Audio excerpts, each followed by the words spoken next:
Kau faham lah apa maksudnya? Tak ada dalam conteng. Kalau orang download nota conteng je, dia tak nampak pedoman tu. Ayat tu dah mansuh. Okey. Now, seterusnya kita pergi ke ini function apa ni? Ingat daripada yang 11 baru belajar hari tu, magic bab kata Sufian. Ini yang mana ni? Linear ke? Bukan. Constant ke?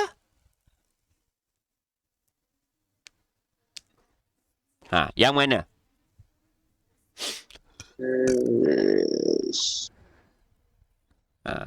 Perasan tak ada benda kecil kat sini? Alhamdulillah, sorry.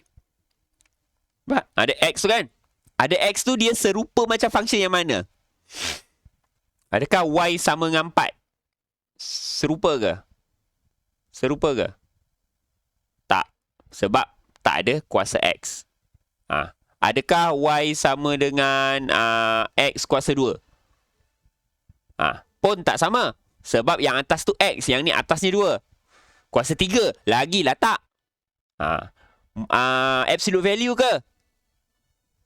Exponential. Ya, eksponen. Ya, itu dia yang kita mahukan. Bergerak otak kau tengah-tengah hari ni. Tak makan tengah hari. Bagus. Tapi bukan ada huruf I ke? Maksud eksponen bukan semata-mata mesti I kuasa X. Tak. 4 kuasa 2X juga adalah eksponen.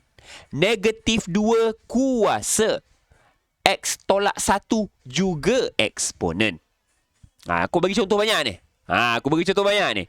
3 kuasa 2 tolak 2X pun eksponen. Eksponen bermaksud constant. Constant yang mempunyai kuasa function. Itu maksud eksponen. Inilah maksud eksponen. Constant. Tak kisah constant tu apa. Constant maksudnya apa? Nombor pemalar. Pemalar kan constant. Tiba aku blur pula ini. Constant adalah apa? Malar. Yang mana kuasa dia adalah function. Function maksudnya apa? Any number. Variable lah. Kau tak faham function sebab dah lah function. Lepas tu function pula apa? Ni function dalam function. Jadi inception pula. Okey. Buatlah variable. Kalau tak suka, aku tukar. Tak ada hal. Aku ikut kau. Variable. Cuba kita tengok. Dia memenuhi tak yang saya cerita dekat atas ni? Kita tengok. I ni sebenarnya bukan variable tau. I, kalau kau tengah kalkulator, I kuasa 1, dia adalah sama dengan 2.76 something. Aku tak hafal. Jadi 2.7 adalah constant. Sama juga dengan 4, sama juga dengan negatif 2, sama juga dengan 3. Okay, kita cari pula dia punya variable. Tengok kuasa dia. Kuasa X. X tu tahu tak? Tak tahu dia adalah benda yang boleh berubah. 2X. Tahu tak? Pun tak tahu. X boleh jadi kosong, boleh jadi 1, boleh jadi 2, boleh jadi infinity, boleh jadi negatif 100. Boleh, tak ada masalah. Pun sama dengan sini. Yang ini pun sama. Okey, sebab nanti nak conteng yang ini tak muat, aku padam. Jadi dia adalah constant, dia adalah eksponen. Empat bentuk ni adalah eksponen. Jadi jangan panik. Dalam nota tak ada pun sebagi tahu. Sekarang ni aku bagi tahu. Okey. Lepas tu aku lupa nak buat apa. Okey, lukis. Okey. Find the domain and range for each of the function and sketch the graph. Untuk eksponen, kan kita dah saya dah share itu macam mana nak lukis. Okey, tapi dia suruh find domain range dulu. Tak apa, kita lukis dulu.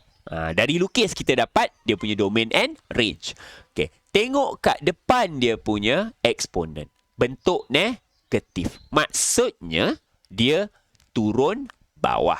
Sebab eksponen kena ingat sama ada dia terbang ke atas ke kanan, atas kanan macam ni, ataupun terbang ke kiri atas, ataupun terbang ke bawah kanan, ataupun ke kiri bawah macam ni. Kita nak tengok yang mana. Yang ini ke, yang ini ke, yang ini ke, yang ini. Kita nak tengok. Sebab tu come up dengan turun naik bagai tu. Okey, kita tahu dia turun.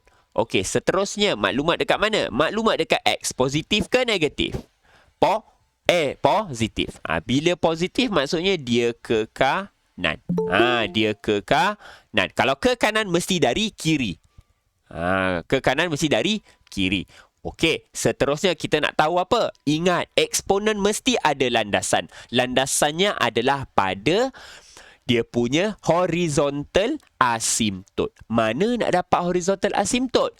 Tengok dekat belakang ni. Ada tak? Ada. Yang tersembunyi adalah tambah kosong. Jadi, horizontal asymptot dia adalah Y sama dengan kosong. Y sama dengan kosong. Jadi, kita dah tahu Y sama dengan kosong adalah landasan dia. Okey, aku buat garis-garis putus-putus. Y sama dengan kosong. Tapi sebenarnya tak perlu pun. Sebab Y sama dengan kosong adalah paksi X. Paksi X. Aku tunjuk je tu putus-putus tu. Kau tak payah buat. Kau tak payah buat. Bila kau sketch eksponen, kau tak payah buat macam tu. Tak payah buat. Okey, ini adalah Y. Okey, seterusnya. Kita dah tahu dah bentuk dia. Bentuk dia macam mana? Bentuk dia turun. Turun ke kanan. Bila turun, tengok merah ni maksudnya turun, dia negatif kan? Maksudnya dia berada bawah. Aku pakai warna merah lah. Maksudnya, bila turun, dia maksudnya bawah horizontal asymptot. Jadi, fungsi kita, bentuk graf kita mustahil macam ini. Kenapa mustahil macam ini? Ataupun macam ini? Kenapa mustahil macam dua yang saya baru lukis ni? Sebab dua tu ke atas. Sebab dua tu ke Untuk positif. Ya, betul. Itu untuk yang positif dekat luar. So, sebab tu maklumat dah ada kat situ. Kalau kau ikut je aku punya firman ni, insyaAllah tak sesat. Dia bila sesat tu kau buat firman sendiri. Okay? Dan letak ikut step. Okay. Now, dia turun dari mana tadi? Ke kanan. Kalau ke kanan mesti dari kiri. Jadi kiri mana? Sinilah. Situlah. Mestilah dari situ. Jadi dia dekat dengan landasan, dia terus turun ke bawah. Inilah dia fx kita. Ni nilainya apa? Kau carilah. Macam mana nak cari nilai yang ini? Yang saya bulatkan ini. Macam mana nak cari? Macam mana nak cari tu? Itu adalah nilai apa? Y-intercept ke X-intercept? Y-intercept. Y-intercept terjadi apabila siapa yang kosong?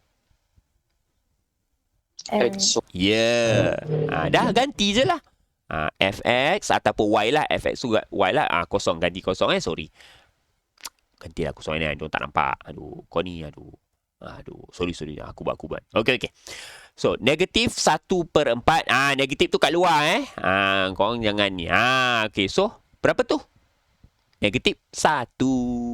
Negatif 1. Apa-apa kuasa kosong, dia adalah 1. Bila luar negatif, negatif. Jangan kau masukkan negatif kat dalam. Kau masukkan negatif kat dalam, kau dapat 1. Sebab tu kurungan tu penting. Okey. Dah dapat kat situ, marilah kita buat dia punya domain dan range. Apa domain dan range dia? Ya, aku buat warna oren tak nak. Purple. Domain F. Domain F. Domain untuk eksponen senang je, sayang. Kau bantai je, real number. Tak payah pening-pening. Kan? Allah. Aduh, TMB potong elektrik. Aduh. Jap, tenang. Ini semua ujian Allah. Ya. As-sabru minal iman, ya. Sebagai sabar itu sebahagian daripada iman, bukan separuh. Okey. Range dia apa? Range dia apa tu? Negative infinity. Jap. Sorry, bukan salah kau. Salah pen aku. Kejap. Okey, sampai? Kosong. Masuk ke tidak? Tak masuk. Settle. Ya, betul. Okey. Kalau eksponen, sebenarnya lah. Kalau eksponen lah. Yang ini kau dah apa hal? Okey, dah boleh settle. Kau tak kira, kau tak payah fikir, tak payah lukis pun tak apa sebenarnya. Okey. Lagi satu, kita tengok kat lepas tu ada satu lagi cara tipu tau. Tanpa kita lukis. Tanpa kita lukis untuk nak tahu range. Senang je. Kita tengok dekat negatif. Kita tengok dekat depan eksponen tu. Negatif, betul tak? Negatif kan? Bila negatif, automatic negatif infinity. Automatic. Automatic. Lepas tu ni kosong. Betul? Tambah kosong kan? Kosong. Pum, mukjizat tu. Magic tak? Magic tak? Otak dia tak payah lukis. Siap dapat Magic. jawapan. Sufi mesti terkejut. Oh my god, magic. Kan? Aku masuk dulu sekolah mendengar tak ada magic. Cikgu aku bosan. Cikgu Ainan tak bosan. Nampak aku puji diri sendiri. Okey. Apa itu aku ni teknik ni aku je ajar. Tak ada orang lain ajar Magic. Okey.